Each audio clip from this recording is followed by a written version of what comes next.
Hay 2.6 billones de cristianos en el mundo, pero aunque todos siguen al mismo Jesús y leen la misma Biblia, sus mundos no podrían ser más distintos. Por eso hoy voy a explicarte cada denominación cristiana. Y de hecho casi toda la división nace de una sola pregunta. Una pregunta que lo cambia todo: si rezás a los santos, si bautizás bebés, si tu pastor usa jeans o si crees que este hombre tiene una línea directa con Dios. Y esa pregunta es: ¿tiene la Biblia más autoridad que la iglesia? Si tu respuesta es sí, si afirmás que la Biblia es la única y suprema autoridad por encima de cualquier tradición, obispo o iglesia, entonces te colocas en el lado protestante y evangélico. Un universo enorme que incluye a los bautistas, luteranos, metodistas, pentecostales y varios más que veremos más adelante. Para este grupo, cualquier enseñanza debe ser juzgada a la luz de las Escrituras. Pero si tu respuesta es no, o más bien que la Biblia y la iglesia, entendiendo a la iglesia como a la tradición, tienen una autoridad igual, entonces entras en el mundo del cristianismo antiguo. En este lado encontramos 4 grandes familias. Empecemos con la primera de ellas, los católicos romanos. Esta es sin lugar a dudas la denominación cristiana más grande del planeta. Con más de 1.300 millones de fieles, su presencia es global,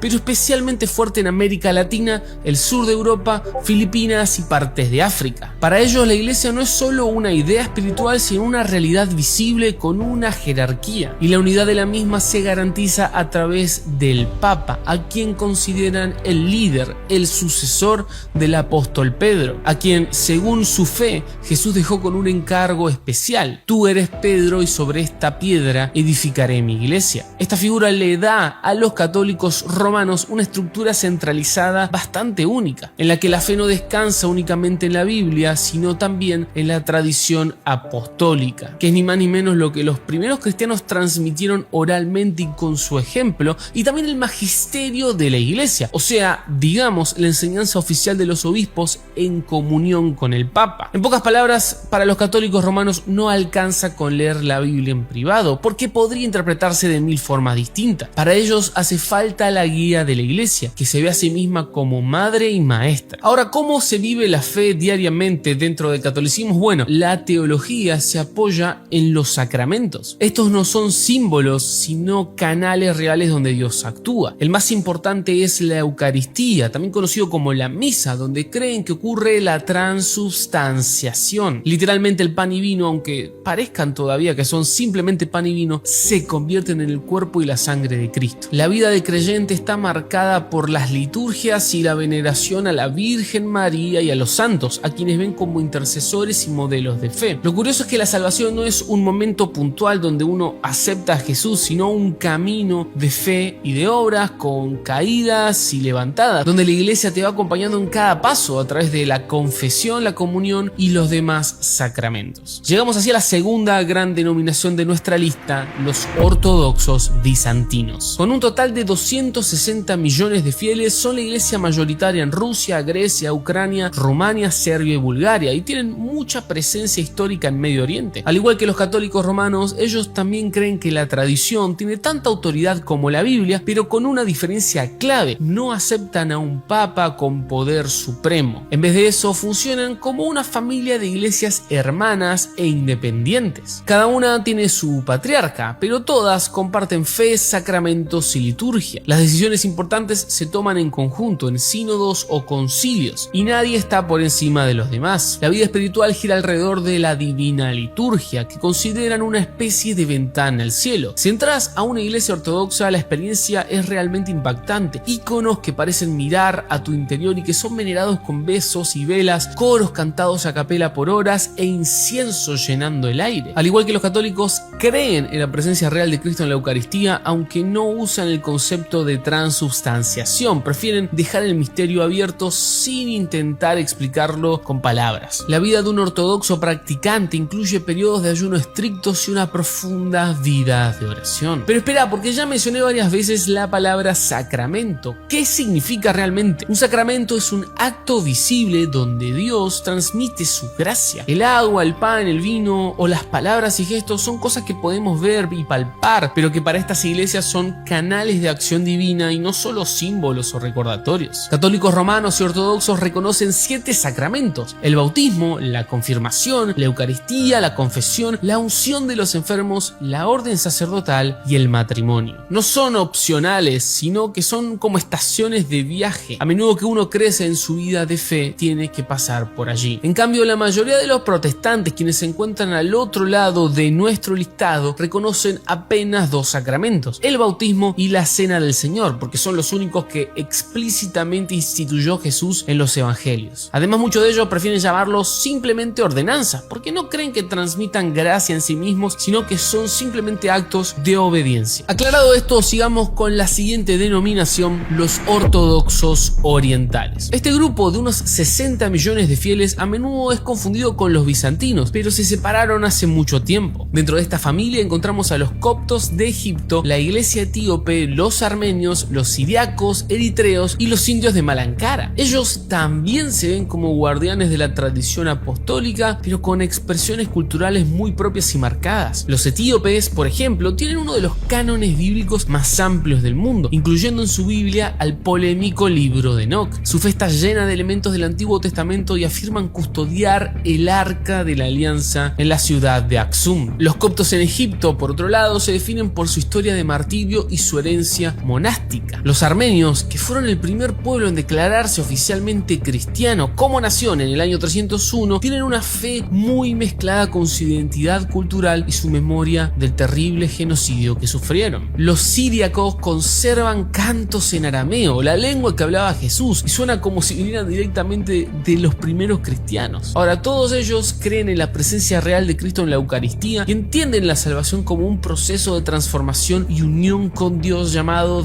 teosis. Sus liturgias son largas, antiguas y llenas de un misticismo profundo que refleja siglos de persistencia, a menudo como minorías en sus tierras. Finalmente, dentro de las iglesias antiguas llegamos a la iglesia asiria de Oriente, a veces llamada nestoriana, aunque ellos rechazan ese nombre. Esta es una comunidad pequeña de menos de medio millón de fieles y se ubican principalmente en Irak, Irán, Siria y su diáspora. El rasgo más distintivo que poseen es que conservan una de las liturgias más antiguas del mundo, la anáfora de Adá y Mari, que se reza en arameo. Imagínate por un segundo esto: escuchar en la reunión las mismas plegarias y cánticos que repetían los cristianos hace más de 1500 años. Bastante impresionante. Esta iglesia tuvo un impacto misionero increíble, llevando el cristianismo por la ruta de la seda hasta China e India, siglos antes que los misioneros occidentales pudieran hacerlo. Pero la diferencia teológica central entre esta iglesia y el resto de las que estamos analizando es en cómo entienden a Cristo. Mientras católicos y ortodoxos remarcan la unión de la humanidad y divinidad de Cristo en una sola persona, estos asirios prefieren distinguir ambas naturalezas de una forma más marcada, sin separarlas pero sin confundirlas. Bien, ya hemos visto entonces a las iglesias que ponen a la tradición y al magisterio al mismo nivel que la Biblia. Volvamos ahora a la pregunta inicial: ¿tiene la Biblia más autoridad que tu iglesia? Si respondiste que sí, entras ahora en el otro gran grupo: protestantes y evangélicos. Todos ellos, desde los más tradicionales a los más modernos, se unen bajo el lema de la Reforma: sola escritura. Creen firmemente que la Biblia es la palabra de Dios inspirada, que Jesús es el único Salvador y que la fe debe ser vivida de manera personal y directa, sin intermediarios. Pero si todos creen lo mismo, ¿por qué hay tantas diferencias? Bueno, porque a la hora de responder preguntas prácticas como las relacionadas al bautismo, la cena del Señor o cómo somos salvos, las respuestas no son las mismas. Y es ahí donde este árbol empieza a ramificarse. Pero vayamos por partes. Vamos a empezar con los anglicanos. Dentro del mundo protestante, los anglicanos son un caso especial. Agrupa a unos 85 millones de personas con un crecimiento explosivo en África. Su marca única es que, aunque son protestantes, conservan una estructura episcopal. O sea, para ellos la iglesia debe estar dirigida por obispos, manteniendo la sucesión apostólica. O sea, parecido a lo que sostiene, por ejemplo, el catolicismo romano. De hecho, en lo externo, una iglesia anglicana podría llegar a parecer católica, con liturgias solemnes, vestiduras increíbles y catedrales majestuosas. Pero en lo interno, son protestantes. La autoridad última está en la Biblia y no en ningún papa o magisterio. Su unidad no viene de un líder, sino de un libro, el libro de oración común, que ha moldeado la piedad y la fe durante siglos. Ahora, lo curioso es que dentro de las iglesias anglicanas también hay bastante división. De hecho, puedes entrar a una en Londres y sentir que entras en un universo muy parecido al católico, y entrar a otra en Sydney y sentir que estás en un templo evangélico moderno. Esta flexibilidad es parte parte de su ADN. Los luteranos. Los luteranos, con unos 77 millones de fieles, son muy fuertes en Alemania, Escandinavia y algunas partes de Estados Unidos y África. Como protestantes, reconocen a la Biblia como autoridad máxima, pero al igual que los anglicanos y que todo el resto de denominaciones que hemos visto hasta ahora, también bautizan bebés. Pero la diferencia fundamental que tiene esta denominación se encuentra en dos puntos: la Santa Cena y la fe. En la cena ellos tienen una posición un poco intermedia. No lo ven como un símbolo puro, como para la gran mayoría de las iglesias protestantes, pero tampoco creen en la transubstanciación. Hablan de algo así como unión sacramental o consubstanciación. Sí, es un poco confuso, pero el aporte central que tuvieron a la historia del cristianismo está en la justificación solo por la fe. Martín Lutero predicaba que éramos declarados justos ante Dios únicamente confiando en la obra de Cristo y no acumulando méritos. Esta convicción fue la chispa de la Reforma y es todavía el corazón de la teología luterana. Un culto luterano suele ser solemne y litúrgico, con lecturas bíblicas, sermones bien preparados e himnos que se escuchan con órgano compuestos por el mismo Lutero.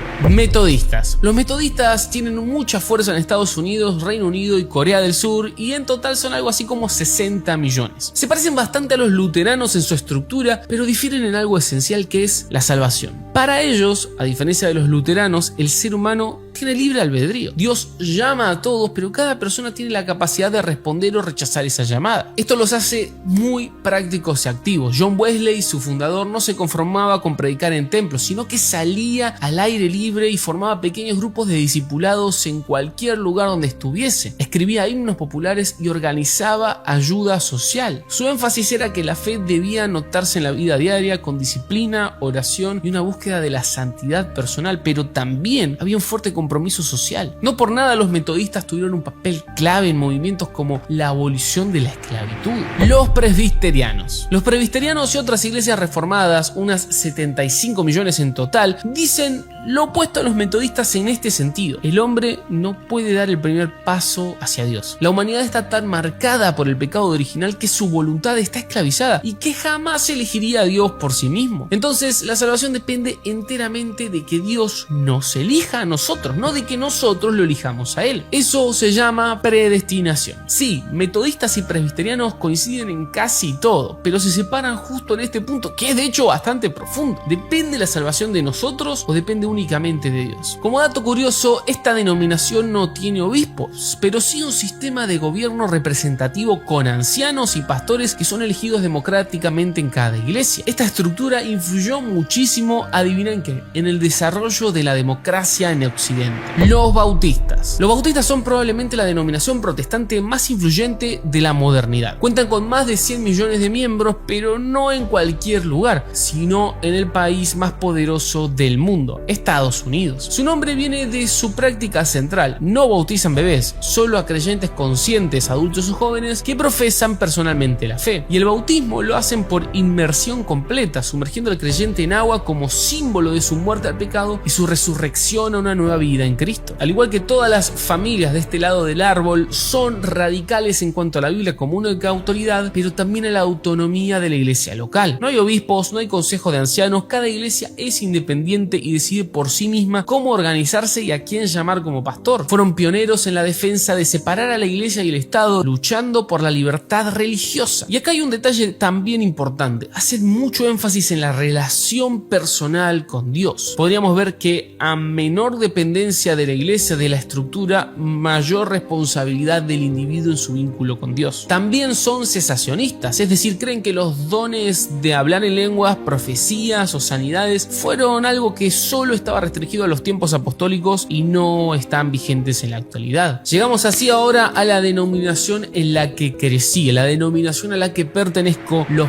pentecostales. Los pentecostales son la rama del cristianismo de más rápido crecimiento en el mundo, superando los 600 millones de fieles, con una explosiva expansión en América Latina, África y Asia. Comparten muchas cosas con los bautistas: la centralidad de la Biblia, el bautismo de los creyentes y la cena del Señor como símbolo. Pero en cuanto a los dones espirituales, ellos afirman una cosa distinta: aún están vigentes. Y no es que solo estén vigentes ahí, sino que deben ser parte de la vida normal del cristiano. La glosolalia, o sea, hablar en lenguas, profetizar, orar por sanidad divina doctrina y experimentar milagros, todo eso es buscado como una evidencia del bautismo en el Espíritu Santo. El culto pentecostal es bastante distinto al resto de las familias de este lado del árbol. Mientras estos están llenos de sobriedad y de tranquilidad, lo que encontramos acá es música contemporánea y encendida, palmas, gente orando en voz alta al mismo tiempo, testimonios espontáneos o incluso milagros. Su lema es que hay que experimentar el poder del Espíritu Santo acá y ahora. Y ahí está una de las razones de su crecimiento. Le ofrecen a cualquiera la idea de una fe viva, emocionalmente expresiva, palpable, donde Dios actúa de manera visible en tu vida. Ahora, me gustaría dejarte una imagen que el escritor C.S. Lewis usó para entender nuestra fe. Él comparaba el cristianismo con una gran casa. El vestíbulo o el pasillo principal es lo que podríamos llamar el cristianismo esencial, el tronco común que nos une a todos. Jesús es el Hijo de Dios, nació de una virgen, murió por nuestros pecados, resucitó al tercer día, ascendió y volverá. Este vestíbulo es el lugar por el que todos pasamos para entrar en la fe. Pero las distintas iglesias que hemos visto hoy, católicos, romanos, ortodoxos, anglicanos, bautistas, etc., son como diferentes habitaciones en ese pasillo. Luis decía que el pasillo es un lugar para esperar y orientarse, pero no para vivir. Tarde o temprano uno debe elegir una habitación para encender el fuego, sentarse a la mesa y comer. Cada una de esas habitaciones tenía sus propios muebles, su propia decoración y sus propias reglas de la casa. Algunas con una liturgia solemne, otras con una alabanza vibrante, algunas con mucho énfasis en los sacramentos, pero otras en la predicación. Puede que te estés preguntando entonces, ¿cuál es la habitación correcta? Si es Lewis con sabiduría, no nos da una respuesta única, sino que nos invita a investigar, orar y buscar honestamente la puerta que se parezca más a la verdadera. Pero su punto más importante es este: mientras estemos en nuestras habitaciones, debemos ser amables y respetuosos con quienes están en las otras, porque al final del día todos vivimos bajo el mismo techo y servimos al mismo Señor de la casa. Y si querés ver cómo y cuándo se fueron construyendo las paredes de estas habitaciones a lo largo de la historia, mirá este video inmediatamente, la iglesia en una línea de tiempo, donde repasamos los hechos más importantes de los más de 2000 años de fe cristiana. Corre a verlo ahora.